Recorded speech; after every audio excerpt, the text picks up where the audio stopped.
So the cool thing about Fusion 360 is that you can use this software to make your own design, or you can use an image that you already have and just import that.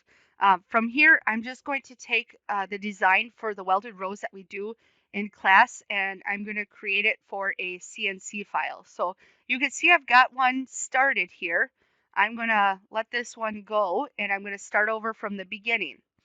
So for 2D profile cutting, we need to start our sketch on the top plane. So get oriented correctly and then click on this plane to begin your sketch. So I'm going to use a circle to decide how big my petals are going to be, and I've already got it set in my mind that I want my petals to have a diameter of 4 inches. So I type that in and I hit enter.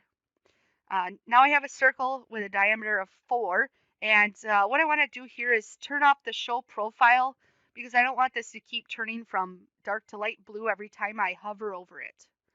A couple mouse usage things.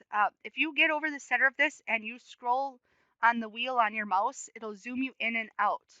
Also, you can click and hold down on that wheel and you can move around on your drawing. So I'm going to pretty fluidly kind of go zipping back and forth here. I'm also going to get rid of the dimensions while I'm here, just because less lines on the drawing, I could see better what my actual drawing lines are. So I'm going to cut a hole in the center here for the rod or the stem of the rose. And we've been doing 1/8 or 1/4 inch rod. I'm going to try this one with 3/16 rod. So I think that's 0.1875. Now, something you need to know about my plasma cutter and how I'm doing this, I'm cutting very thin metal.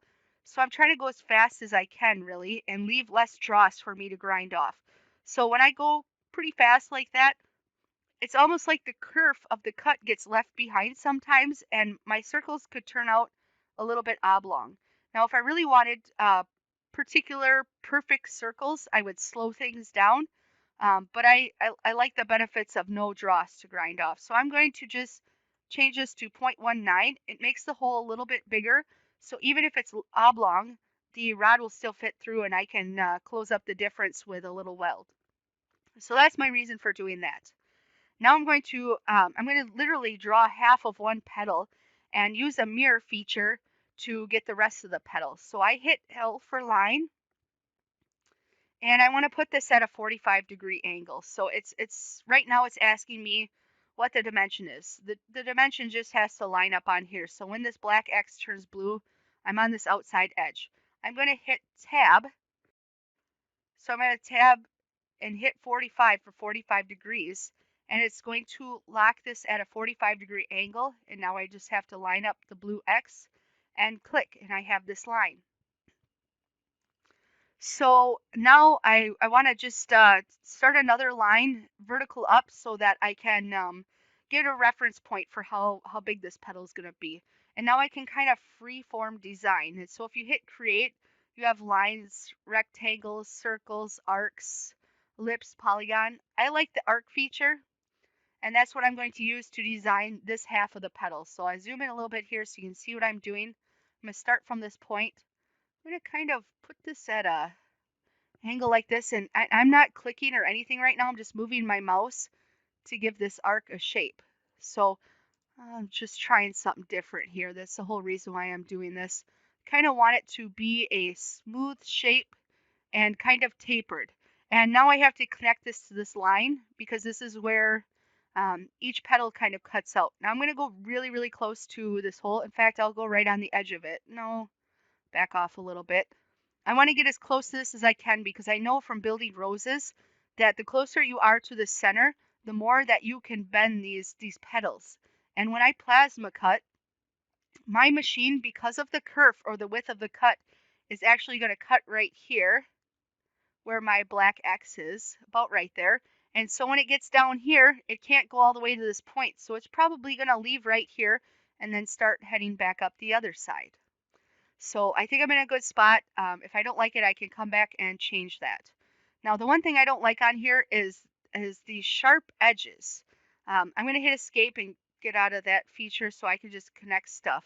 I'm going to play with this. These 2 points are connected, and they'll let me move them a little bit, but I have to be careful about what else gets moved when I move these points. So I want this to be a little bit rounder with less of a point here.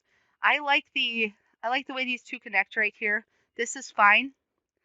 But if I move back over here, I don't like this pointy edge here. So I'm going to do what's called a fillet. And by selecting this part of this line and this part of this line, it's going to suggest a radius for me that's going to round that off. Now here's the center of this circle with a radius of 0.15 inches. Watch what happens when I make this 0.015 inches. So I make a much smaller circle.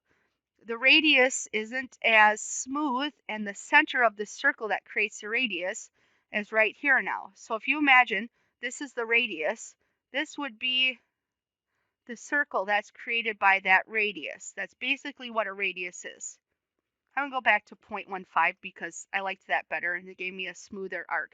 Now here's the center of that center of that radius, center of that circle. I hit enter, and now I've got kind of a smooth petal. So the hard work is done, and now I just have to mirror this across this line.